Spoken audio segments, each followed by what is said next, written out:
Thank you, Mr. Chair. Madam Attorney General, I want to be sure that the American people understand exactly what we're referring to when we talk about sanctuary policies. They are often framed in sort of innocuous terms like, we refuse to take part in immigration law. And when you add up all of the population represented by these cowardly politicians in sanctuary jurisdictions, whether it's a county, city, or state, sanctuary jurisdictions account for roughly 40% of the United States. Now, in reality, it's much more than just a passive exercise. Is that not correct? Yes. It's unbelievably active. And in terms of breaking down these terms, I want to break it down in as clearly a term as I can. What is a federal detainer for the American people? Please describe it. A federal detainer is when someone is held in federal custody. Yes. And when a federal detainer is issued to local law enforcement, they are obviously in local or state custody, correct? Yes. And federal officers take note of that apprehension, and they say, we want to come and apprehend him or her to deport them. Isn't that correct?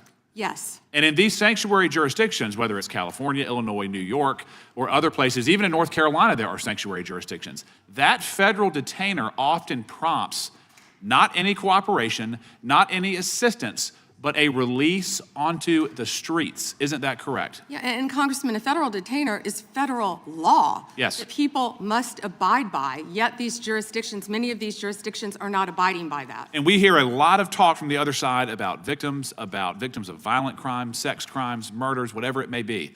But I want to be very clear.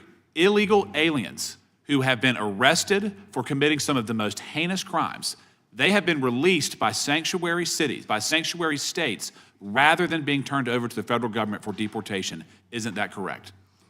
It is, and it's sad for all Americans that any jurisdiction would do that. These are some of the most violent criminals I think we've all seen. Yes.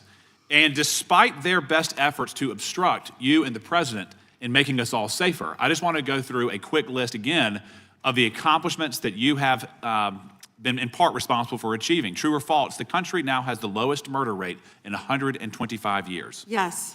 True or false, 62 major cities are now reporting rapid decline in murder rates. Yes. True or false, robberies are down nearly 20% over the last year. Yes. True or false, violent crime is down almost 15% over the past year. Yes. True or false, right here in Washington, D.C., violent crime is down almost 30% since President Trump took office.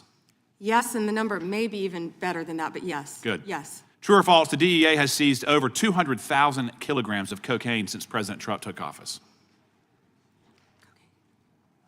I believe so, and 78,500 kilos of meth and more than 260,000 kilos of cocaine. Unbelievable. That's lives saved every day for all of us, for Absolutely. families, for children. And then true or false, the Department of Justice under your leadership has a 92% success rate at the Supreme Court. I believe so. Or ballpark. Ballpark. And then true or false, this administration is attacking the waste, fraud, and abuse that we have seen in places like Minnesota that is removing billions of hard-earned tax dollars from this country. Absolutely, and President Trump is committed to doing that in every city in this country. And Madam Attorney General, just to be very brief here, I want to be sure that you know that many on this committee made very serious efforts to try to amend the Epstein petition to give you the resources and the time to protect victims, to go through and to have the necessary runway to thoroughly go through that file. Unfortunately, those requests were met with refusal, and we were unable to make the necessary amendments. But thank you for being here today. Thank you.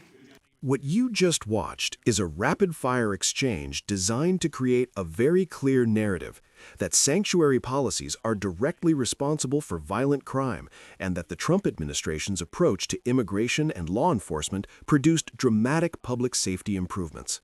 But to really understand what's happening in this moment, we have to slow it down and separate rhetoric, policy, and data. The first thing to understand is how sanctuary policies actually work. When politicians talk about, they're usually referring to cities or states that limit how local police cooperate with federal immigration enforcement. Supporters of these policies argue they exist for a reason. If undocumented residents fear that any interaction with police could lead to deportation, they're less likely to report crimes, testify in court, or cooperate with investigations. That can make communities less safe overall.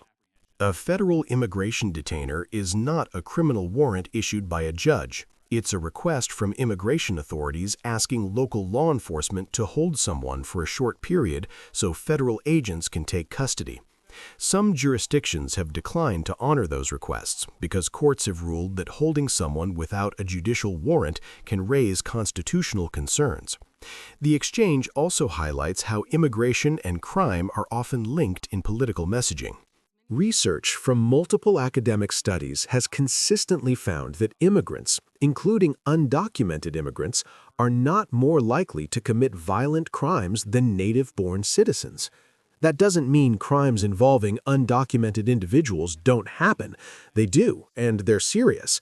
But the broader data doesn't support the idea that immigration is a primary driver of violent crime nationwide. This is where political framing becomes especially important. Lawmakers use these moments to build narratives that reinforce their party's message. One side emphasizing enforcement and border security as central to public safety, the other emphasizing constitutional protections, local policing trust, and comprehensive immigration reform. For viewers, the key is not just hearing the claims, but asking what data supports them, what context is missing, and what policies actually produce measurable results over time.